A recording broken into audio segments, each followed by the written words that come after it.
안녕하십니까. 라온시우터입니다. 오늘은 갈등 해소라는 제목하에 말씀을 나누겠습니다. 우리 인간이 나약하고 이기적이며 실수하는 존재라는 가정, 아니 사실을 인정한다면 상호 간의 갈등과 대립은 너무나도 자연스러운 현상일 것입니다. 창조주께서 남자와 여자를 다르게 만드셨고 희로애락을 갖는 감정도 다르게 생성하셨습니다. 그래서 수고하고 일하는 방식과 대상도 다를 수밖에 없는 것입니다. 남자는 땀을 흘려 일해야 하고 여자는 해산의 고통을 통해 자식의 소중함을 몸소 알게 하셨습니다. 피를 나는 가정 내에서도 서로 다름이 크며 나이에 따라 환경에 따라 인간이 갖는 생각과 행동은 많은 차이가 있습니다. 즉, 다르다는 것이 일반적인 것입니다. 인류는 서로 다름을 인정하거나 인정하지 않거나 문명적으로 발전해 왔습니다. 선의의 경쟁이든 성공을 위한 경쟁이든 갈등과 대립 속에서 남보다 더 나아지기 위해 애써온 것입니다. 하나님께서도 당신의 형상을 닮은 인간을 창조하셨지만 생각과 뜻이 다르다고 말씀하십니다. 이사야 55장 8절에서 9절을 보면 이는 내 생각이 너희의 생각과 다르며 내 길은 너희의 길과 다름이니라. 여호와의 말씀이니라. 이는 하늘의 땅보다 높음 같이 내 길은 너희의 길보다 높으며 내 생각은 너희의 생각보다 높음이니라.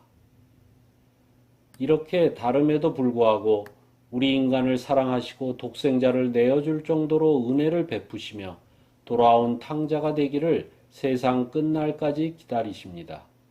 그러기에 우리도 서로 다른 모습을 인정하고 조금씩 양보하고 손해보는 심정으로 인간관계를 유지해야 합니다. 그리고 핍박하는 사람을 위해 기도하고 좁은 길로 돌아오기만을 참고 기다려야 할 것입니다. 누가복음 6장 32절과 33절을 보면 너희가 만일 너희를 사랑하는 자만을 사랑하면 칭찬받을 것이 무엇이냐? 죄인들도 사랑하는 자는 사랑하느니라. 너희가 만일 선대하는 자만을 선대하면 칭찬받을 것이 무엇이냐?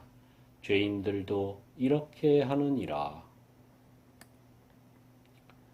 그런데 자신을 핍박하는 자를 위해 기도하고 사랑으로 대하는 것이 말처럼 쉽지 않습니다.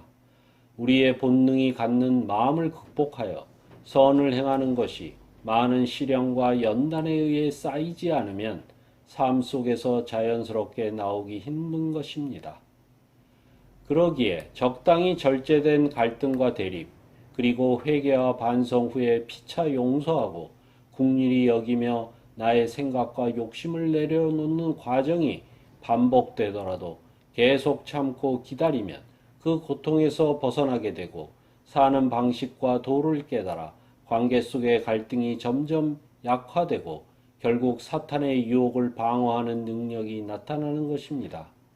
참고 기다리는 방식에는 상황에 따라 대상에 따라 계속 사랑으로 대하여 주는 경우도 있고 경책이 필요한 경우도 있고 멀리하여 당분간 만나지 않고 격리하에 시간을 갖는 것도 있겠습니다. 아이를 바른 길로 인도할 때도 그저 용서할 때도 있고 면벽을 시킬 때도 있으며 체벌을 통한 참회의 시간이 필요할 때도 있습니다. 하물며 성인 간의 관계에서 사람의 성격이나 행동은 쉽게 바뀌지 않기에 기도로서 주님이 주신 해답을 갖고 임하는 것이 좋을 것입니다.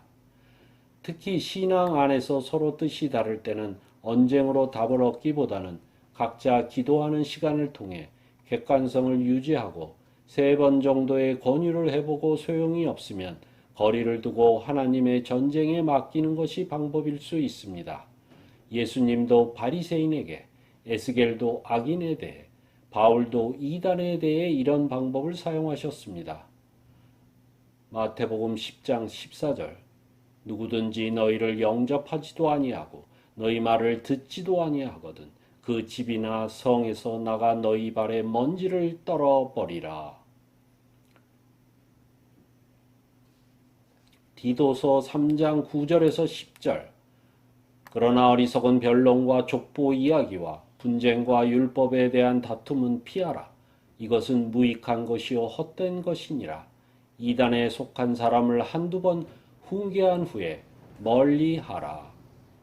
결론적으로 서로의 생각이 다를 때 건강한 갈등은 필요하지만 지나친 비판과 정죄는 피해야 하며 서로의 생각이 비슷하거나 협력할 수 있을 때까지 각자 기도의 시간을 갖고 하나님이 주시는 지혜와 방법으로 상호간의 관계 회복을 유도하는 것이 이 시대에 필요한 갈등의 해결책이 아닐까 생각해 봅니다. 오늘은 갈등 해소라는 제목하에 말씀을 나누었습니다. 감사합니다.